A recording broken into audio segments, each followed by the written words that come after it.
بسم الله الرحمن الرحيم الحمد لله رب العالمين والصلاة والسلام على نبينا محمد وعلى آله وأصحابه وسلم تسليما مزيدا ثم أما بعد إخوة الكرام السلام عليكم ورحمة الله وبركاته. وقال جل في علا في كتابه العظيم فاصبر إن وعد الله حق. Allah Azza wa Jal nous rappelle dans le Coran un principe important. Il nous dit patiente, fasbir, patiente. Certes, la promesse d'Allah Jalla fi'ula est une vérité. La promesse d'Allah Azza wa Jal, c'est comme aussi le pacte. C'est-à-dire le fait qu'Allah Jalla fi'ula, il nous promet des choses. Et il y a la promesse de Jannah, le fait que, alhamdulillah, la personne va profiter de la récompense d'Allah Azza wa Jal, ainsi de suite. Mais aussi, cela veut dire, comme quand Allah Jalla fi'ula te dit juste après cela, il te dit c'est-à-dire ne te fais pas détourner par ceux qui ne croient pas, par ceux qui n'ont pas la certitude.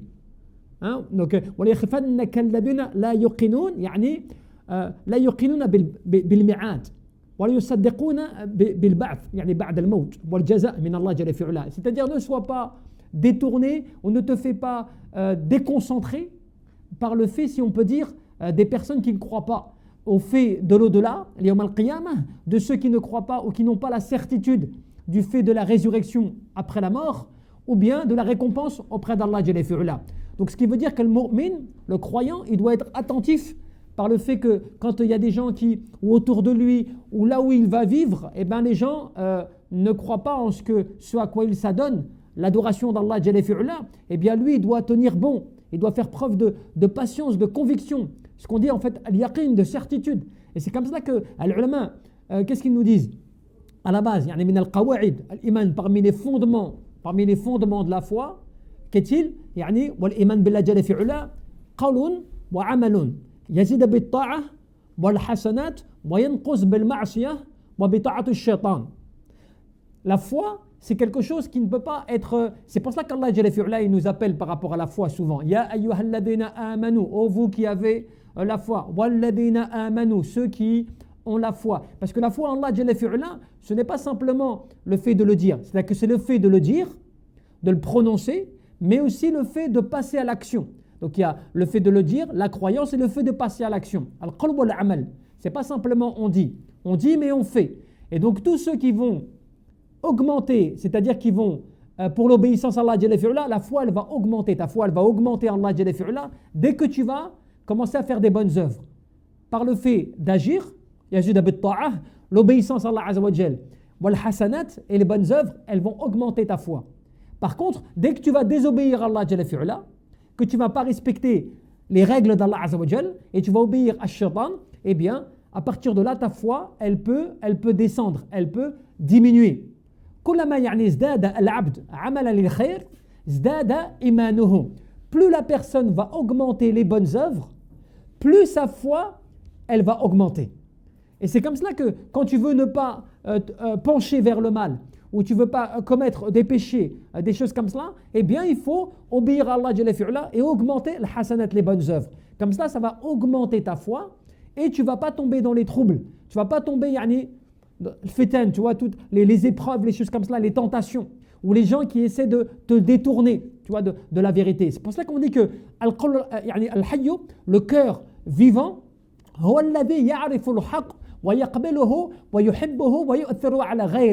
le cœur vivant, c'est celui qui, quand il voit la vérité, il constate la vérité, qu'est-ce qui se passe? Tout de suite il l'accepte. Tout de suite il accepte, il n'a pas de doute. En plus, il aime la vérité. Et en plus, cela a un effet sur sa pratique. C'est-à-dire que c'est quelque chose qui, quand la vérité, elle vient à lui, il se sent rassuré. Tu vois que sa foi, l'iman, sa foi, elle augmente. Sa certitude, elle augmente. Comme quand, par exemple, tu vas lire le Coran, où on va t'expliquer des choses, des secrets du Coran, toi, tout de suite, ta foi, elle va augmenter. Toi, tout de suite, tu vas accepter la parole d'Allah Jalla fi'ula. Et cela, c'est parmi les descriptions qui vont te préserver du mal ou des choses du fait d'être égaré. C'est pour cela qu'on te dit que فلا شيء يعني أنفع للقلب من قراءة القرآن بالتدبر والتفكر فإنه جامع لجميع منازل السائرين والأحوال العاملين والمقامة العارفين. Le fait que la personne ce qui va être le plus utile, le plus bénéfique pour le croyant, pour l'adorateur d'Allah subhanahu wa ta'ala, c'est lorsqu'il va lire le Coran, mais il va apporter une attention particulière quant au fait de le méditer, quant au fait de le réfléchir, le Coran, d'analyser les versets coraniques. Cela va avoir un effet sur lui, un impact important, au point que cela va augmenter son adoration d'Allah, cela va augmenter sa foi, cela va augmenter donc sa connaissance, tout cela va augmenter. Mais en plus de cela, cela va, et la voie et le chemin de tous ceux qui cheminent vers Allah, ceux qui étaient parmi les plus grands, ceux qui étaient parmi les plus connaisseurs, ceux qui étaient parmi ceux qui appliquaient le plus les règles d'Allah, ce sont toujours ceux qui sont partis dans la méditation du Coran. Méditer le Coran. Qu'est-ce que Allah essaie de te dire? Quels sont les objectifs du Coran dans ta vie? Comment tu vas appliquer le Coran avec les gens, ton comportement, tout seul ou avec les gens, tout cela. Quand tu vas méditer le Coran, il va devenir pour toi, un mode de vie, une méthode. Une méthode. Comment je vais adorer Allah? Comment je vais me rapprocher d'Allah? Comment je vais augmenter ma foi, me protéger du mal? Comment je vais me préserver des péchés? Tout cela grâce à quoi? La parole d'Allah subhanahu wa ta'ala. Plus tu vas la méditer, plus tu vas la réfléchir, plus tu vas te concentrer sur le message divin d'Allah subhanahu wa ta'ala, plus cela va augmenter ta certitude, va augmenter ta foi et va en plus de cela t'orienter vers la meilleure des voies. Puisque le Coran, c'est la meilleure des voies, c'est le meilleur des chemins. C'est pour ça que les ulama te disent جماع أمراض القلب هي أمراض القلوب يعني أمراض الشبهات والشهوات والقرآن شفاء لنوعين. La plupart des maladies du cœur, pas les maladies cardiaques, physiques, la plupart des maladies qui vont toucher ton cœur, qui vont être les causes des passions, des désirs mondains, de l'égarement, des choses mauvaises qui vont t'éloigner d'Allah, la plupart de toutes ces maladies qui viennent polluer ton cœur, qui viennent noircir ton cœur, eh bien cela est dû à quoi? Aux ambiguïtés et aux désirs, aux mauvais désirs mondains. Ash-shubuhat wa shahawat. Toutes les choses qui t'attirent, des tentations mondaines, des tentations illicites, toutes les choses bizarres, les ambiguïtés, les égarements qui viennent te toucher, eh bien, ce sont la plupart des causes des maladies du cœur. Et donc, le Coran, c'est une guérison pour ces deux choses. Le Coran, il te guérit de shubuhat et il te guérit de shahawat. Pour les ambiguïtés et les désirs mondains, tout cela et tout, le Coran, il vient guérir cela. C'est comme ça que un des compagnons, Hamad al-Sahaba, al-Kibar, qu'est-ce qu'il disait? Il est une guérison pour ce que contient les cœurs, comme al-asal, comme le miel est une guérison pour les corps. On sait que le miel, il est un remède pour les corps. De la même manière, Al-Qur'an, kalam Allah subhanahu wa ta'ala, il est un remède pour les cœurs. Allah Jalla fi'ala te dit قُلْ يَا أَيُّهَا النَّاسِ قَدْ جَاءَتْكُمْ مَوْعِظَةٌ مِّن رَبِّكُمْ مِّن رَبِّكُمْ وَشِفَاءٌ لِمَا فِي الصُّدُورِ هُدًى وَرَحْمَةٌ لِلْمُؤْمِنِينَ. Dis, ô vous les gens, une exhortation de votre Seigneur est venue à vous, ainsi qu'une guérison de ce que contient les poitrines. Et ce que contient les poitrines, ce sont le cœur, en référence au cœur. Et donc il est une guidance, une miséricorde et une bonne annonce, une bonne nouvelle pour qui? Pour le croyant, pour celui qui croit en Allah Jalla fi'ala. Donc plus l'adorateur d'Allah Jalla fi'ala va utiliser le Coran, comme quelque chose qui va le guider, l'orienter, tout ça et tout, plus il va être certain. Et les gens qui peuvent le perturber, les gens qui peuvent l'amener dans des mauvaises voies, lui mettre des doutes dans son cœur, lui mettre des formes d'égarement, des choses comme cela, il va être protégé de cela. Grâce à quoi? Al-Qur'an,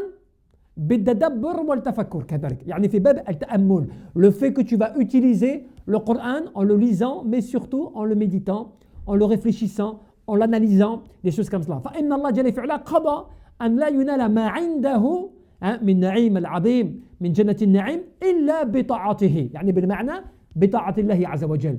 Parce qu'Allah جل في علا il a destiné des choses particulières. Il a destiné le fait que tu n'atteindras jamais ce qu'il y a auprès de lui en termes de bienfaits, en termes de récompenses, en termes de tout cela auprès de lui, si ce n'est que par l'obéissance à Allah Azza wa Jal. Ce qui veut dire que plus tu obéis à Allah, plus tu essaies de comprendre ce que Allah essaie de te dire, de te transmettre, plus eh bien, tu vas te rapprocher de la récompense divine. Plus tu vas te rapprocher de ce qui est auprès d'Allah Azza wa Jal qu'il promet à ses croyants. Et c'est comme ça que les ulama te disent هذه الآية جمعت جميع أسرار القرآن إياك نعبد وإياك نستعين. Comme quoi, ce verset, un des versets, qui est un verset qui rassemble l'ensemble des secrets du Coran et qui est le verset dans Surat al-Fatiha. C'est toi que nous adorons et c'est à toi seul que nous implorons, que nous demandons le secours, l'aide. Pourquoi est-ce que les ulama, les savants, les tafsir, ils te disent que ce verset, il comprend l'ensemble, il réunit l'ensemble, si je puis dire, des règles te permettant de percer le secret du Coran. Deux versets pourtant, qui sont simples. إياك نعبد وإياك نستعين. Pourquoi? Parce que يعني لأن أولها اقتضى عبوديته بالأمر والنهي والمحبة والخوف والرجاء. Ce verset-là, il débute, il commence par ce qui est, comment dirais-je, commandé, décrété par le fait d'agir pour Allah dans l'adoration, dans le fait d'ordonner le convenable, d'interdire le blâmable, d'aimer Allah Azza wa Jal, d'avoir peur d'Allah subhanahu wa ta'ala, d'espérer d'Allah Azza wa Jal la récompense, et ainsi de suite. Ce verset, quand tu dis Iyyaka na'budu, quelque part, qu'est-ce que tu es en train de faire? Tu es en train de dire oh Allah, c'est toi. Iyyaka na'budu, c'est toi que nous adorons, et donc cela veut dire que c'est de toi qu'on espère. C'est de toi qu'on implore le secours. C'est de toi qu'on sait que tout provient. On t'adore toi parce qu'on reconnaît que tu es notre Seigneur seul qui mérite l'adoration. Seul auprès de qui on se doit de revenir. Et donc à partir de là, tu soumets ton amour, ta crainte, ton espérance, le fait de faire le bien, de t'interdire le blâmable, tout cela, tu le mets pourquoi? Par le fait de l'adoration d'Allah Jalla fi'ala. وآخرها كذلك اقتضى يعني عبوديته بالتفويض والتسليم وترك الاختيار. Eh bien, quand forcément tu dis c'est à toi, oh Allah, que l'on demande, qu'on implore le secours, qu'est-ce que tu es en train de faire? Eh bien, tu es en train de reconnaître que tu dépends d'Allah, que tu es soumis à Allah quant au fait de tout ce qui peut t'arriver, tout ce qui peut te toucher, tous les besoins en termes de force, pour avoir la volonté de tout soumettre à Allah Azza wa Jal, pour avoir la volonté de pouvoir appliquer les ordres d'Allah, tout dépend d'Allah subhanahu wa ta'ala. Et que tu ne peux pas lui vouer une servitude, une adoration, si ce n'est par le fait que Allah Jalla fi'ala, il va t'aider à cela. Parce que si Allah Jalla fi'ala ne t'aide pas, il ne t'assiste pas, eh bien ni tu peux l'adorer, ni tu peux te rapprocher de lui, ni tu peux l'aimer, ni tu peux lui vouer l'adoration qu'il faut. Pourquoi? Parce qu'il ne t'assiste pas, il n'est pas avec toi. Donc d'où l'importance que ces versets, ils réunissent l'ensemble de ton adoration, apparente comme cachée. Que ce que tu fais en privé comme en public, ce que l'on voit de toi de par tes gestes, de par ton corps, ou ce que tu caches par ton cœur, ou qui est dans ton cœur en termes de crainte, de peur, d'invocation, tout cela et tout, eh bien, tout dépend d'Allah subhanahu wa ta'ala. ولهذا العلماء, qu'est-ce qu'ils te disent par rapport à cette compréhension? Eh bien que l'adorateur d'Allah jalla fi'ala, وجميع العبوديات داخلة في ذلك, l'ensemble des règles ou des fondements liés à la servitude à l'égard d'Allah jalla fi'ala, elles rentrent à travers ce verset. إياك نعبد وإياك نستعين. C'est toi que nous adorons et c'est de toi seul ou à toi seul que l'on implore le secours ou l'assistance. Quand tu réfléchis, tu médites, comme les ulama de tafsir l'ont détaillé, l'ont expliqué, ces versets-là, tu vas comprendre à quel point, pourquoi les savants ont tant écrit juste sur ces versets-là. Ils ont écrit des pages et des pages, des volumes même, certains. Tellement cela te renvoie à des secrets que tu ne perçois pas au début. Tu penses que c'est juste que tu implores Allah Jalla fi'ala, c'est juste que tu glorifies Allah Azza wa Jal. Non, c'est plus que cela. Ça rassemble l'ensemble de ton adoration, tout ce que tu peux faire autour de l'adoration, tout ce que tu peux vouer et tout ton besoin d'Allah subhanahu wa ta'ala, il émane de cette règle-là, de ces fondements-là de base. Et sans cela, tu ne peux pas. C'est comme cela que, tu vois, beaucoup disaient quoi, parmi les sages? Ils disaient an-nufus khuliqat li ta'mali la li tatruk. Les âmes elles-mêmes, elles ont été créées pourquoi? Pas pour que tu restes passif. Elles ont été créées pour que tu sois dans l'action. Allah Jalla fi'ala ne tolère pas et n'accepte pas l'adorateur. L'adorateur qui n'est pas dans l'action, qui n'est pas dans la pratique. Il faut qu'il soit dans l'action, la pratique, il faut qu'il soit dans le fait de mettre en œuvre son adoration. Et cela, les âmes, c'est ce dont elles ont besoin. Comme le cœur, il a besoin d'aimer Allah Jalla fi'ala. Sans cela, tu ne peux pas atteindre. Ibn al-Qayyim, il te disait quoi? Tu disais Kafa bika izza annaka lahu abdu. C'est-à-dire, il te suffit à toi en termes de, si je puis dire, de force ou de puissance, que tu sois pour Allah Jalla fi'ala un adorateur. Wa kafa bika fakhran annahu laka rabbuh. Et il suffit pour toi comme honneur, comme élévation, le fait que Allah Jalla fi'ala soit pour toi ton Seigneur. Si vous comprenez bien.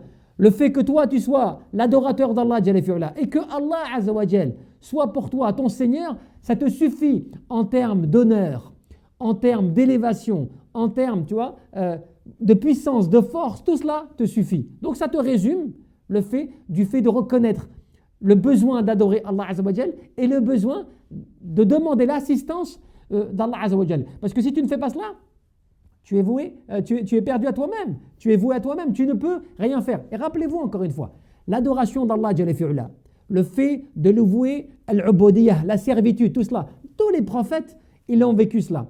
Tous les prophètes, même certains, ont été secourus par Allah Jalla fi'ala par le fait de leur dévotion sincère à l'adoration d'Allah Azza wa Jal, par le fait de revenir au fait qu'ils reconnaissaient que seul Allah Azza wa Jal méritait l'adoration. Et que c'est que lui seul qui pouvait les assister ou bien les secourir. Et cela, on l'a bien sûr parfaitement, entre autres, dans l'histoire du prophète Yunus alayhi salam, Dhunnun, l'homme poisson. Lorsqu'Allah Jalla fi'ala nous rappelle sa situation, lui qui a été envoyé à son peuple en tant que prophète, qui les a prêchés à l'unicité d'Allah Jalla fi'ala, qui les a appelés et menacés du châtiment d'Allah subhanahu wa ta'ala s'ils n'obéissaient pas, s'ils ne revenaient pas, s'ils ne délaissaient pas ce sur quoi ils étaient, parmi bien sûr les contradictions, le polythéisme et autres. Et donc, les prophètes de manière générale, mais Yunus alayhi salam a été envoyé à son peuple pour cela. Au point que Yunus alayhi salam avait annoncé à son peuple quel jour précisément le châtiment leur tomberait dessus. Il les avait même prévenus de cela, tellement ils n'écoutaient pas, en leur disant, le châtiment, si vous ne revenez pas, Allah Jalla fi'ala, viendra à tel moment, précisément. En leur annonçant cela, et ils ne se sont pas repentis, et ils ne sont pas revenus. Allah subhanahu wa ta'ala, cela a irrité le prophète Yunus alayhi salam, le fait qu'il n'accepte pas, qu'il ne se soumette pas. Pour cela, qu'est-ce qu'il a fait? Il a quitté son peuple. Mais il l'a fait sans autorisation d'Allah Jalla fi'ala. Il est parti comme cela, embarquant sur un bateau avec des gens. Une tempête s'est levée sur la mer et qui montrait des signes de colère de la part d'Allah Jalla fi'ala, au point que les gens se sont dit, cela c'est pas normal, quelqu'un d'entre nous doit causer ce préjudice, cette colère. Et qu'est-ce qu'ils ont fait? Ils ont dit, on va tirer au sort afin de voir qui d'entre nous est concerné. Et quand ils le faisaient, cela tombait constamment sur le prophète Yunus alayhi salam. Et puisqu'ils le respectaient et l'honoraient, quand c'est tombé une fois, ils ne se sont pas arrêtés à cela. Ils se sont dit, on va recommencer. Et ils l'ont fait 2 fois, 3 fois, et à chaque fois, ça tombait sur lui.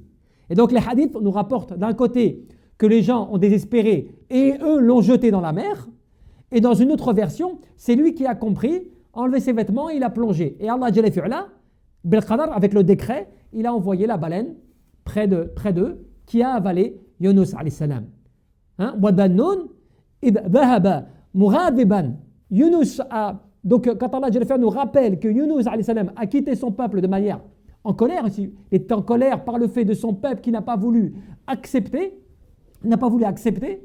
et qu'il n'allait pas être éprouvé, que nous n'allions pas le mettre à l'épreuve par rapport à cela. Moanad a fait dhulumat, et ensuite, quand il a été avalé par la baleine, il s'est retrouvé dans les ténèbres donc de la baleine. Les ulama te disent, les ténèbres de la baleine, fait batn yani al-hut, donc dans le ventre de la baleine, mais aussi yani fait dhulumat al-bahr, et aussi dans les ténèbres de la mer. Ténèbres de la baleine, dans son ventre, dans les ténèbres de la mer, qui veut dire profondément enfoncé comme cela dans les ténèbres. Et on raconte même que al-malaïka, les anges, entendaient des appels lointains comme cela.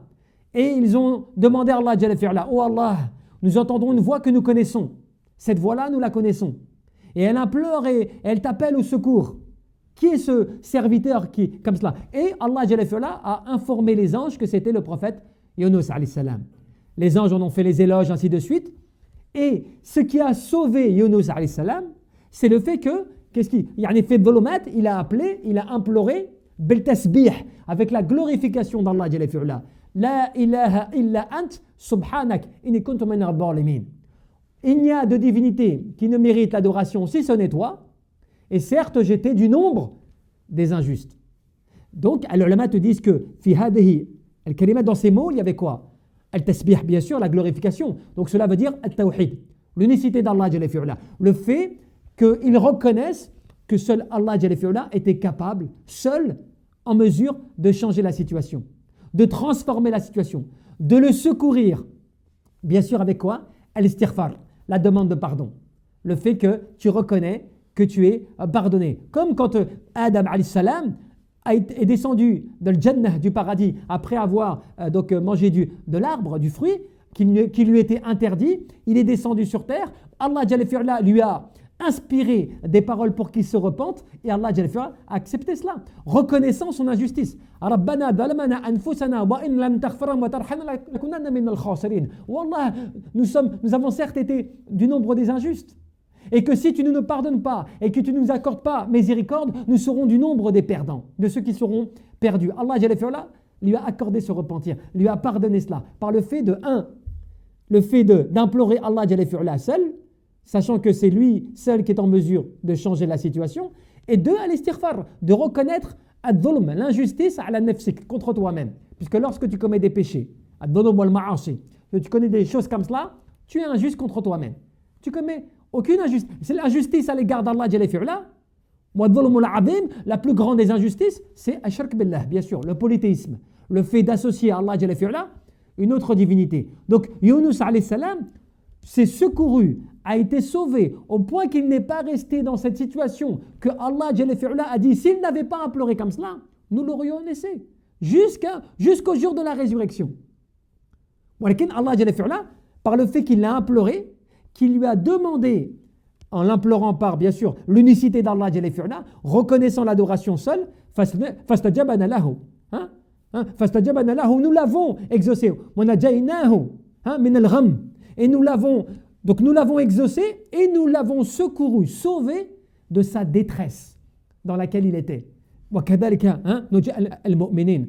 Allah Jalla fi'ala nous rappelle après cela que c'est comme cela qui sauve qui? Les croyants, de manière générale. Donc cela veut dire que dans la détresse, dans la perte, l'angoisse, dans la perdition, dans tout cela, lorsque l'adorateur d'Allah Jalla fi'ala va implorer son Créateur, par l'unicité d'Allah Jalla fi'ala, bit-tawhid, il va implorer, reconnaître l'unicité d'Allah Azza wa Jal en l'implorant, comme le prophète Yunus alayhi salam l'a fait, et qu'il va reconnaître son injustice, bil-istighfar, le fait qu'il va implorer en reconnaissant son péché.